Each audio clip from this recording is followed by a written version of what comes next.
안녕하세요. 황혼서재 채널에 오신 것을 환영합니다.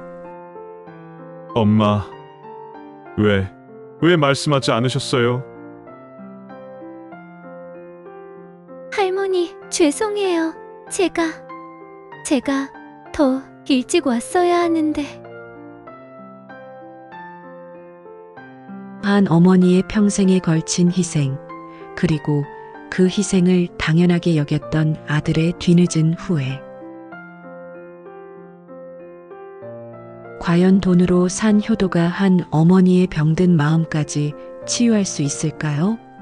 지금부터 가슴 먹먹한 이들의 이야기가 시작됩니다.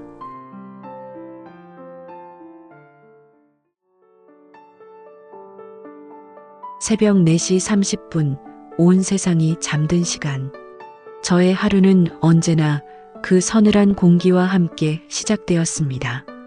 삐걱이는 낡은 마루소리가 제 발걸음에 맞춰 신음소리를 냈지만 저는 그 소리가 마치 40년 전 새댁 시절부터 저를 지켜봐 온 친구처럼 느껴졌습니다. 남편의 따뜻한 밥상, 자식들의 든든한 등교길, 묵묵히 그들의 뒤를 지켜온 제 이름은 이제 김순덕 석자보다 엄마라는 이름이 더 익숙했습니다. 한 푼이라도 아끼겠다고 허름한 옷만 골라 입었고 병원 갈 돈이 아까워 아픈 몸을 스스로 달래는 날이 허다했습니다. 그렇게 평생을 제 몸의 소리에는 귀를 닫고 살아왔죠. 그렇게 정성껏 차린 밥상 위 아침 햇살이 가득 쏟아질 무렵 큰아들 성민이 식탁에 앉았습니다. 그의 얼굴에는 성공한 사업가의 자신감과 함께 어딘지 모를 피곤함이 배어 있었습니다. 엄마, 저 늦었어요. 먼저 갈게요. 회의 있어서. 아들이 겨우 밥 한 숟갈을 뜨는가 싶더니 시계만 쳐다보고는 벌떡 일어섰습니다. 저는 그의 입이라도 더 채우고 싶어 부지런히 국을 퍼담았습니다. 아들, 이거라도 좀 더 먹고 가지. 바쁜데 밥은 잘 챙겨 먹고 다니냐? 성민은 제 눈을 마주치지 않고 고개만 끄덕였습니다. 그의 시선은 오로지 휴대폰에만 고정되어 있었죠. 그날 밤 늦게 들어온 성민은 묵직한 서류 봉투를 제게 내밀었습니다. 안에는 빳빳한 돈 뭉치가 들어 있었습니다. 엄마, 여기 생활비 많이는 못 드리지만 이걸로 건강검진도 받고 맛있는 것도 사 드세요. 저는 봉투를 받아들었지만 마음 한구석이 텅 빈 것처럼 느껴졌습니다. 아들이 말하는 건강은 돈으로 살 수 있는 것이라 생각하는 것 같았으니까요. 저는 그저 아들이 걱정되어 한마디 건넬 뿐이었습니다. 성민아, 엄마는 괜찮아. 내가 건강해야지. 제 말에 성민은 귀 기울이지 않고 자신의 방으로 들어갔습니다. 그 뒷모습은 평생을 아들을 위해 살아온 저에게 큰 그림자를 드리웠습니다. 다음 날 아침 저는 어제 남은 돈을 들고 버스에 올랐습니다. 건강검진을 받으러 가는 길은 아니었습니다. 낡은 손지갑에서 몇 장의 지폐를 꺼내 시장에서 아들이 좋아하는 제철, 과일과 고기를 사기 위해서였습니다. 제 건강보다 아들 밥 한 그릇이 더 중요했던 저의 삶이었습니다. 10kg는 좋게 될 커다란 장바구니를 든 채 비탈길을 오르는 제 모습은 어쩌면 제 삶의 축소판 같다는 생각이 들었습니다. 온 힘을 다해 올라왔지만 이내 등줄기에서 식은 땀이 흘렀고 심장은 갈비뼈를 뚫고 나올 듯 격렬하게 울려댔습니다. 아들 성민의 방 앞에 도착했을 때였습니다. 문틈 사이로 들려오는 통화 소리가 제 발걸음을 멈추게 했습니다. 엄마가 좀 아프다고요? 에이, 괜찮아요. 저희 엄마는 강철 체력이라 다음 주에 시간 내서 병원 모시고 갈 테니 걱정 마세요. 수화기 너머의 누군가가 저를 걱정하는 목소리였지만 성민은 그저 대수롭지 않게 넘기고 있었습니다. 그의 무심한 한마디에 제 심장은 아까보다 더 세차게, 그러나 아프게 뛰었습니다. 텅 빈 마음에 든 장바구니의 무게가 한순간 천근만근처럼 느껴졌습니다. 그날 밤 잠자리에 들었을 때였습니다. 평소처럼 통증은 있었지만 오늘은 유독 칼로 찌르는 듯한 통증이 왼쪽 가슴을 움켜쥐는 느낌이었습니다. 숨을 쉬는 것조차 힘들었지만 아들 방에 불이 꺼지지 않은 것을 보며 저는 조용히 참고 견뎠습니다. 혹시라도 제가 아프다는 걸 알게 되면 아들의 일이 방해될까봐 두려웠기 때문입니다. 괜찮아. 괜찮을 거야. 아무렴 괜찮아야지. 다음 날 아침 잠이 들었나 싶었는데 몸이 뻣뻣하게 굳어 있었습니다. 간신히 몸을 일으키려는데 갑자기 현기증이 몰려왔습니다. 그대로 바닥에 쓰러졌지만 다행히 머리는 푹신한 이불 위로 떨어졌습니다. 그 순간 제 눈에 들어온 것은 식탁 위 아들이 놓고 간 영양제 통이었습니다. 성민이 문을 열고 들어왔을 때 저는 겨우 몸을 일으켜 앉아 있었습니다.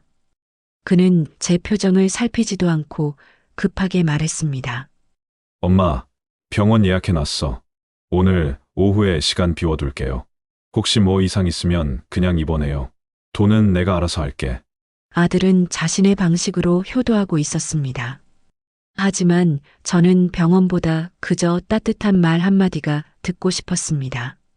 그의 입에서 나오는 돈이라는 단어가 제게는 차갑게만 느껴졌습니다. 병원 복도는 차가운 기계음과 소독약 냄새로 가득했습니다. 저를 에워싼 공기는 집에서 맡던 된장찌개의 구수한 냄새와는 완전히 다른 이질적인 것이었죠. 아들 성민은 제 옆에 앉아 있었지만 그의 시선은 끊임없이 손목시계와 휴대폰을 오갔습니다. 마치 제가 아니라 잠시 들렀다 가야 할 비즈니스 미팅 상대라도 되는 것처럼 말입니다. 성민의 휴대폰에서는 연신 업무 관련 전화가 걸려왔습니다. 그는 통화를 하면서도 제 눈치를 보았지만 그 눈빛은 미안함이 아니라 답답함에 더 가까웠습니다.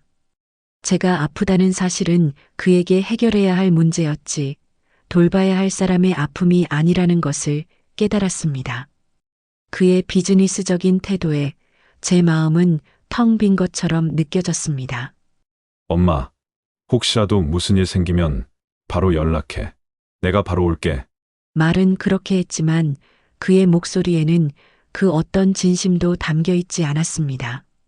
그저 의무적으로 던지는 말이라는 것을 알 수 있었습니다. 제 마음은 마치 텅 빈 병원 복도처럼 공허해졌습니다. 창밖으로 비치는 오후의 햇살이 유난히 차갑게 느껴졌습니다. 의사가 성민을 불렀습니다. 환자분께서는 의사의 말이 시작되자 성민의 얼굴에 긴장감이 스쳐 지나갔습니다. 하지만 그것도 잠시 그의 눈은 다시 휴대폰으로 향했습니다. 의사의 설명을 듣는 둥마는 둥하던 성민은 이내 초조한 표정으로 밖으로 나가버렸습니다. 아, 정말. 오늘 회의가 있는데. 그 뒷모습을 보며 저는 입술을 깨물었습니다. 제 몸의 아픔이 아들에게는 그저 성가신 방해물에 불과하다는 사실을 깨닫자 가슴이 무너져 내렸습니다. 평생을 아들이 편하게 살도록 제 몸을 돌보지 않고 살아왔는데 그 보상이 고작 이 차가운 외면이라는 사실의 슬픔을 넘어선 허탈함이 밀려왔습니다. 그래, 나 같은 게 뭐라고. 성민은 다시 제게 돌아와 말했습니다. 엄마, 의사 선생님이 심장 쪽 정밀 검사를 해봐야 한다고 하시네. 일단은 괜찮을 거야. 오늘 내가 정말 중요한 미팅이 있어서 이따가 내 비서 보낼게. 그는 제 손에 명함 한 장을 쥐어주고는 급하게 자리를 떴습니다. 명함에는 최고 경영자라는 직함이 선명하게 새겨져 있었습니다. 저는 그 명함을 든 채 홀로 앉아 있었습니다. 제 아들의 성공이 제게 기쁨을 주어야 하는데 왜 이토록 씁쓸하게 느껴지는 걸까요? 그날 오후 병원에는 성민 대신 젊은 비서가 찾아왔습니다. 그는 정장 차림에 깔끔한 용모를 하고 있었지만 눈빛은 그저 업무를 처리하러 온 사람의 것이었습니다. 어머님, 김성민 대표님께서 어머니를 잘 부탁한다고 하셨습니다. 모든 검사 비용은 대표님이 부담할 것입니다. 필요한 것이 있으시면 이쪽으로 연락 주십시오. 비서는 재계 검사 일정표와 함께 두꺼운 봉투를 건넸습니다. 봉투 안에는 적지 않은 금액의 현금이 들어 있었습니다. 저는 그 봉투를 들고 제 아들이 저를 비즈니스 파트너처럼 대하고 있다는 사실에 가슴이 미어졌습니다. 밤이 되었습니다. 병원 창밖으로는 서울이 화려한 야경이 펼쳐졌습니다. 수많은 불빛이 반짝였지만 제 마음속은 그 어느 때보다 더 어두웠습니다. 성민은 바쁘다며 전화를 걸어오지도 않았고 내일 아침 일찍 들르겠다는 말만 비서에게 전했을 뿐이었습니다. 세상에서 가장 가까운 사람이 가장 먼 사람이 될 수 있다는 것을 나는 이제야 깨달았다. 저는 조용히 눈을 감았습니다.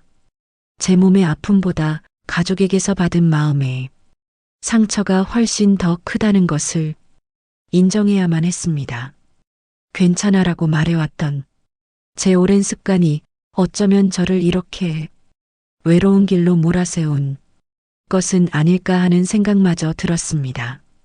병원 침대에 누워 천장을 바라보며 저는 한숨을 내쉬었습니다.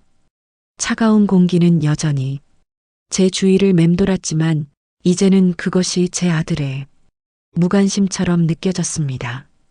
이 모든 고통과 희생이 과연 누구를 위한 것이었을까요? 40년간의 희생이 남긴 것은 돈 봉투와 차가운 비서의 얼굴, 그리고 홀로 남은 병실의 고독뿐이었습니다.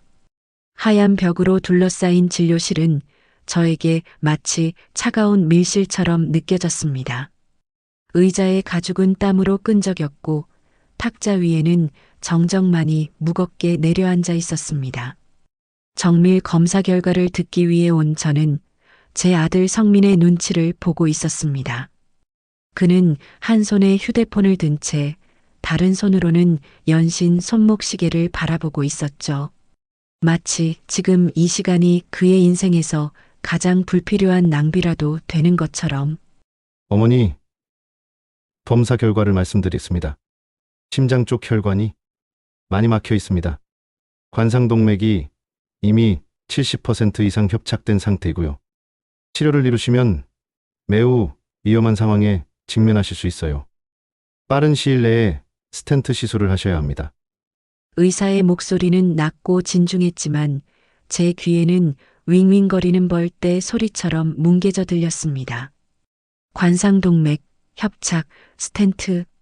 난생 처음 들어보는 낯선 단어들이 제 심장 위를 짓눌렀습니다. 제가 아프다는 사실보다 이 모든 상황이 아들에게 부담이 될 것이라는 생각이 먼저 들었습니다. 제가 평생을 헌신한 이유, 제가 가진 모든 것보다 더 소중히 여긴 아들의 편안함이 흔들릴지도 모른다는 불안감. 그 감정이 제 온몸의 통증보다 더 날카롭게 파고들었습니다. 네, 선생님. 뭐라고요? 그러니까 간단한 수술로 해결할 수 있다는 거죠. 비용은 얼마나 드나요? 성민은 의사의 설명을 제대로 듣지도 않고 비용부터 물었습니다. 그의 머릿속에는 오직 문제 해결과 비용 지불이라는 비즈니스적인 계산만이 돌아가고 있었습니다. 그의 눈빛에는 저에 대한 걱정이나 안쓰러움 대신 이 문제를 어떻게 빨리 처리할까 하는 짜증과 초조함이 서려 있었습니다. 아드님, 비용도 중요하지만 무엇보다 환자분의 마음을 잘 보살펴 주셔야 합니다. 이런 질병은 심리적인 요인이 아주 크거든요. 의사의 마지막 조언을 듣자마자 성민은 자리에서 벌떡 일어났습니다. 걱정 마세요. 제가 알아서 다 처리하겠습니다. 지금 바로 최고급 병실로 마련해 주시고 수술 날짜도 최대한 빨리 잡아줘요. 그의 말이 제게는 돈으로 모든 것을 해결할 테니 제발 나를 귀찮게 하지 말라는 차가운 통보처럼 들렸습니다. 그는 저를 병원에 남겨둔 채 급하게 나갔습니다. 그는 제가 지금 어떤 마음인지, 어떤 감정을 느끼고 있는지에 대해서는 단 한순간도 생각하지 않았습니다.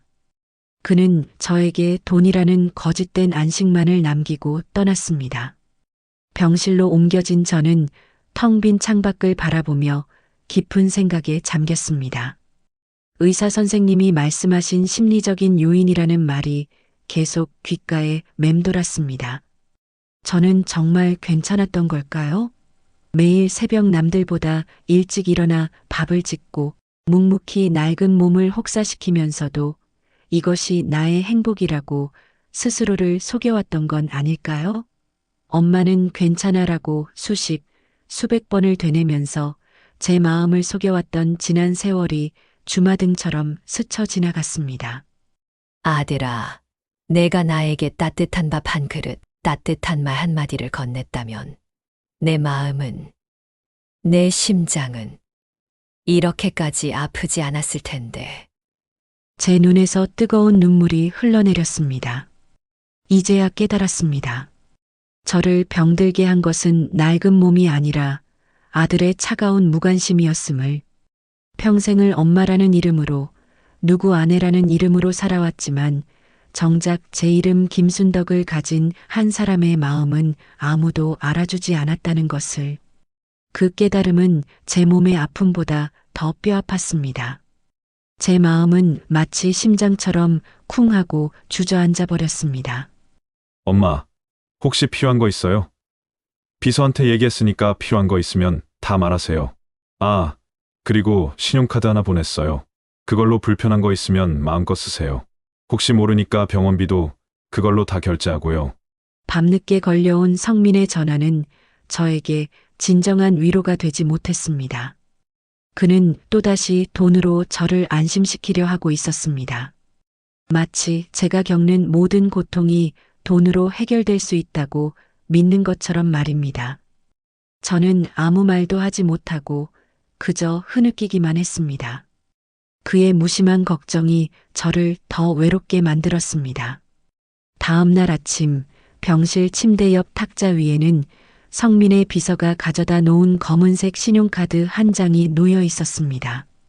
카드에는 VIP라는 글자가 선명하게 박혀 있었지만 제 눈에는 그저 차가운 플라스틱 조각으로 보였습니다. 저는 그 카드를 손에 쥐었습니다.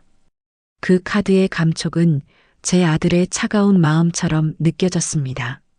이 카드가 아무리 많은 돈을 담고 있어도 제게 필요한 따뜻한 온기 한 줌은 담겨 있지 않았습니다. 저는 하얀 병실 침대에 홀로 누워 창밖을 바라보고 있었습니다. 저의 세상은 이제 이 작은 창문과 텔레비전, 그리고 가끔씩 찾아오는 비서의 얼굴이 전부였습니다.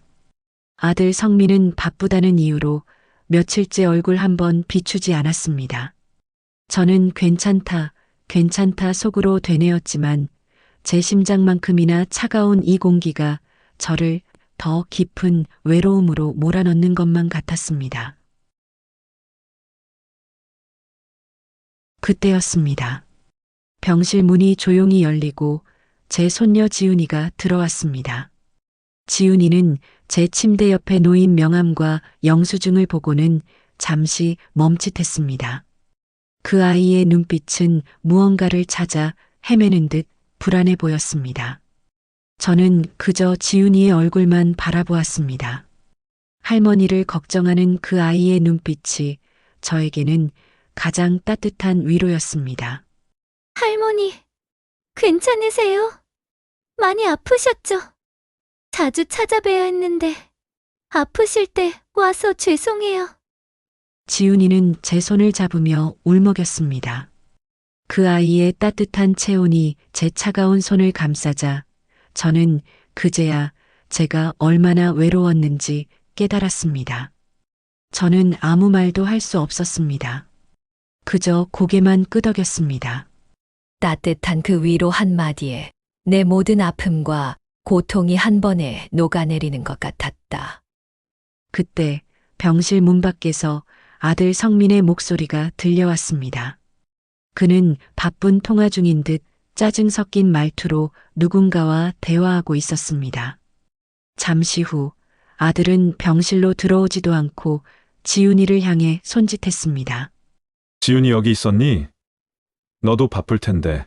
할머니는 아빠가 다 알아서 할 테니 이제 그만 가보도록 해.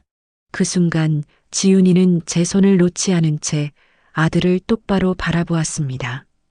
그 아이의 눈빛은 온화했던 평소와는 달리 날카로운 분노로 가득 차 있었습니다. 지훈이는 잠시 머뭇거리더니 이내 아들에게 소리쳤습니다. 아빠, 이게 다야? 할머니가 아프신데 이게 아빠가 할 수 있는 전부야? 아빠는 돈만 있으면 다 되는 줄 알지? 아들은 놀란 표정으로 지훈이를 바라보았습니다. 그는 제게 오려던 발걸음을 멈추고 지훈이에게 다가가 속삭였습니다. 지윤아, 할머니도 계시는데 너 왜 그래? 아빠가 얼마나 바쁜지 알잖아. 내가 최고급 병실로 모시고 비서까지 붙여줬는데 뭐가 문제야? 문제가 뭔지 정말 몰라서 그래? 할머니는 돈이 아니라 아빠의 마음이 필요한 거야. 아빠는 할머니의 외로움을 보지 못했어. 지훈이의 말에 아들은 아무 대답도 하지 못했습니다. 그의 얼굴에는 당혹감과 함께 뼈아픈 진실을 마주한 사람의 고뇌가 스쳐 지나갔습니다. 저는 두 사람의 대화를 조용히 지켜보았습니다. 평생을 아들에게 기대왔던 저는 이제야 손녀의 따뜻한 마음에 기댈 수 있었습니다. 그날 밤 지훈이는 제 곁을 지켰습니다. 그녀는 제게 따뜻한 물수건으로 손발을 닦아주고 제가 좋아하는 옛 노래를 불러주었습니다. 그 순간 저는 다시 김순덕이라는 제 자신으로 돌아온 것 같았습니다. 텅 빈 공간에 가득했던 외로움이 사라지고 그 자리에 따뜻한 사랑이 채워지는 것을 느꼈습니다. 저는 그날 처음으로 진정한 안식이라는 것을 경험했습니다. 지훈이가 병실을 지키면서부터 제 삶은 완전히 달라졌습니다. 차가운 소독약 냄새 대신 지훈이가 가져온 꽃향기가 병실에 은은하게 퍼졌습니다. 그녀는 제게 책을 읽어주거나 따뜻한 수건으로 제 손을 닦아주며 말없이 곁을 지켰습니다. 아들은 여전히 바빴지만 저는 더 이상 외롭지 않았습니다. 사랑이 담긴 관심이 얼마나 큰 치유가 되는지 제 몸과 마음이 조금씩 회복되는 것을 느끼며 깨달았습니다. 어느 날 지훈이가 제게 말했습니다. 할머니의 집을 깨끗하게 정리하고 싶다고 말이죠. 저는 고맙다고 말하며 허락했습니다. 며칠 후 지훈이는 제게 사진 한 장을 보내주었습니다. 먼지가 쌓여있던 낡은 피아노를 깨끗하게 닦고 있는 모습이었습니다. 저는 그 피아노를 보자 잊고 있었던 기억이 떠올랐습니다. 그 피아노는 돌아가신 남편이 평생을 모아 처음 사주었던 저와 남편의 사랑의 상징이었습니다. 지훈이는 피아노를 닦다가 문득 피아노 의자 아래쪽에 낡은 서랍이 있다는 것을 발견했습니다. 서랍은 뻑뻑하게 열리지 않았지만 지훈이는 온 힘을 다해 서랍을 열었습니다. 서랍 안에는 오랜 세월의 흔적이 묻은 낡은 종이 한 뭉치와 빛바랜 사진 한 장이 들어 있었습니다. 지훈이는 그 종이 뭉치를 조심스럽게 꺼내 들었습니다. 그 종이의 촉감은 마치 오래전에 제 고뇌와 아픔을 그대로 담고 있는 듯 했습니다. 이게 뭐지? 가장 위쪽에 놓인 종이에는 제 글씨로 이렇게 적혀 있었습니다. 사랑하는 나의 아들 성민이에게. 지훈이는 그 글을 읽자마자 숨을 멈췄습니다. 그 종이는 제가 젊은 시절 아들 성민에게 남긴 편지였습니다. 당시 저는 시한부 판정을 받았던 남편의 치료비를 마련하기 위해 제 모든 재산을 팔아야 했고 그 사실을 아들에게는 차마 알릴 수 없어 이렇게 편지를 남겼던 것입니다. 지훈이는 떨리는 손으로 편지를 읽어 내려갔습니다. 편지에는 남편의 갑작스러운 병과 저의 희생, 그리고 아들을 위해 모든 것을 포기했던 제 젊은 날의 이야기가 담겨 있었습니다. 나는 너의 아빠를 살리기 위해 그리고 너를 키우기 위해 모든 것을 팔았다. 나의 젊음도, 나의 건강도, 나의 꿈도 하지만 나는 후회하지 않는다. 너만 행복하게 살아준다면 그걸로 충분하단다. 지훈이는 편지의 마지막 문장을 읽고는 결국 울음을 터뜨렸습니다. 그날 저녁 지훈이는 편지를 들고 병실로 돌아왔습니다. 할머니, 죄송해요. 그동안 할머니께서 얼마나 큰 사랑을 주셨는지 미처 몰랐어요. 아빠한테는 왜 이 편지를 안 보여주셨어요? 그녀는 제 손을 잡고 눈물을 흘리며 말했습니다. 저는 지훈이의 물음에 아무 대답도 할 수 없었습니다. 그 모든 것은 제가 선택한 삶이었으니까요. 지훈이는 제게 편지를 건네며 말했습니다. 아빠는 이 편지를 꼭 보셔야 해요. 아빠가 할머니께 괜찮다고 말하면서 드린 돈이 할머니의 진정한 건강을 대신할 수 없다는 걸, 그리고 할머니가 아빠를 얼마나 사랑하는지도 아빠도 아셔야 해요. 지훈이의 말은 제게도 큰 깨달음을 주었습니다. 저는 평생을 나의 희생이 당연한 것이라 여겨왔고 아들이 저에게 돈으로 효도하는 것을 당연하게 받아들였습니다. 하지만 지훈이의 눈물을 보며 깨달았습니다. 진정한 사랑은 주고받는 것이며 그 어떤 희생도 당연한 것이 될 수 없다는 것을. 지훈이는 다음 날 아침 편지를 들고 아버지를 찾아갔습니다. 병실 안은 숨막힐 듯한 정적에 휩싸였습니다. 지훈이가 아들 성민을 제 병실로 데려왔을 때 성민의 얼굴에는 당혹감과 함께 억지로 끌려온 사람의 불만이 서려 있었습니다. 그는 저를 흘끗 바라보고는 지훈이를 향해 속삭였습니다. 지윤아, 대체 무슨 일이야? 바쁜 사람 여기까지 불러서 할머니도 지금 불편해 보이시잖아. 지훈이는 아들의 말에 대꾸하지 않고 자신의 손에 든 낡은 편지 뭉치를 흔들었습니다. 그 모습을 본 아들의 얼굴은 사색이 되었습니다. 그는 마치 자신이 모르는 무시무시한 비밀을 마주한 사람처럼 불안한 눈빛을 감추지 못했습니다. 아빠, 이거 할머니가 남기신 거예요. 아빠가 태어나셨을 때 할머니가 아빠에게 쓰신 편지래요. 지훈이는 제 침대 옆에 있는 의자를 끌어당겨 앉았습니다. 그리고는 한 줄 한 줄 또박또박 편지의 내용을 읽어내려갔습니다. 제 가슴속 깊은 곳에 묻어두었던 지난 세월의 이야기가 지훈이의 목소리를 타고 병실 공기에 울려 퍼졌습니다. 성민아, 이 편지를 읽을 때쯤이면 너는 아마 어엿한 어른이 되어 있을 게다. 혹시라도 내 아빠가, 그러니까 너의 아버지가 갑자기 사라진 것에 대해 의문을 품는다면 이 편지를 통해 진실을 알아주었으면 해. 아들의 눈빛이 흔들렸습니다. 그는 자신의 아버지, 즉 저의 남편이 왜 갑자기 세상을 떠났는지 그 이유를 전혀 알지 못했습니다. 그에게는 그저 어머니가 남긴 설명할 수 없는 빈 공간이었을 뿐이었습니다. 할아버지는 많이 아프셨대요. 그런데 수술비가 너무 많이 들었고, 그래서 할머니는 어쩔 수 없이 모든 것을 파셨어요. 집도, 가게도, 그리고 할머니의 건강도 아빠를 위해. 지훈이의 목소리가 떨리자 아들은 무릎을 꿇고 말았습니다. 그제야 그는 저의 평생에 걸친 희생의 의미를 깨달았습니다.